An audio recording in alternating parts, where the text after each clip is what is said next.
हरे कृष्णा। किसी ने कितना सही कहा है ना, हम अपने बारे में जो सोचते हैं, जैसा सोचते हैं, हम वैसे ही बन जाते हैं। हम जितना पोटेंशियल अपने अंदर रिकग्नाइज करते हैं, हम उतनी ही अचीवमेंट्स ले पाते हैं, है ना।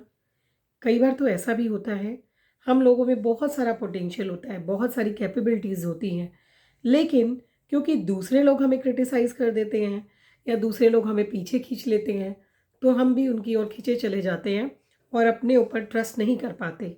और ऐसे ही हम अपनी जीत को या फिर अपनी तरक्की को वहीं पे स्टॉप कर देते हैं।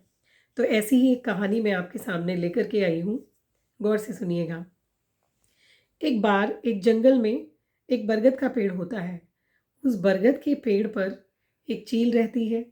ठीक उसी के नीचे एक मुर्गी ने भी अपना घर बनाया होता है।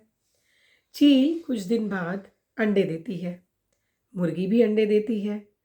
और एक बार हुआ क्या कि चील के कुछ अंडों में से एक अंडा मुर्गी के घर में गिर गया और मुर्गी के बच्चों के साथ उसका लालन पालन पोषण हुआ। तो क्योंकि उसने मुर्गी के बच्चों को देखा, तो उसके अंदर सारी आदतें मुर्गी के बच्चों वाली आ गई और वो भी अपने आप को मुर्गी एज्यूम करने लगा और ठीक मुर्गी के बच्चों की तरह से ज़मीन कुरेद के दाना चुगना, मुर्गी की तरह से कुड़कुड़ाना, बाग लगाना, वो सारे काम करने लगा जो एक मुर्गी का बच्चा करता है।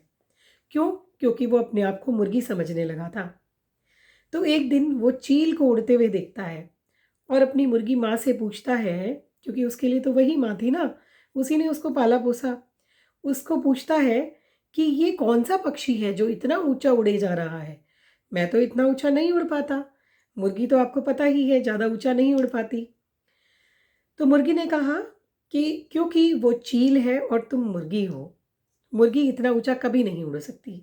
मुर्गी के बच्चे ने वो बात मान ली। मतलब वो चील का बच्चा था, लेकिन अपने आप को एज्यूम कर रहा था कि मैं मुर्गी का बच्चा हूँ। तो मुर्गी के बच्चे ने वो बात मान ली और अपने आप को मुर्गी समझने लगा।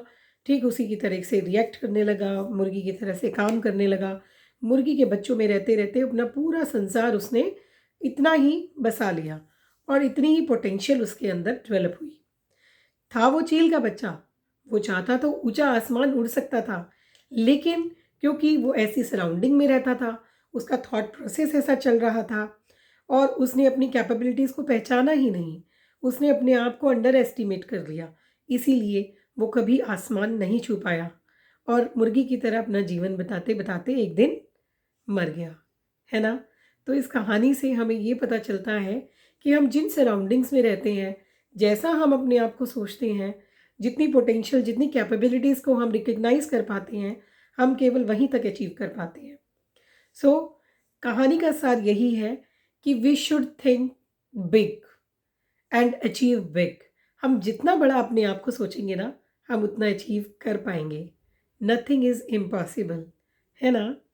All the best.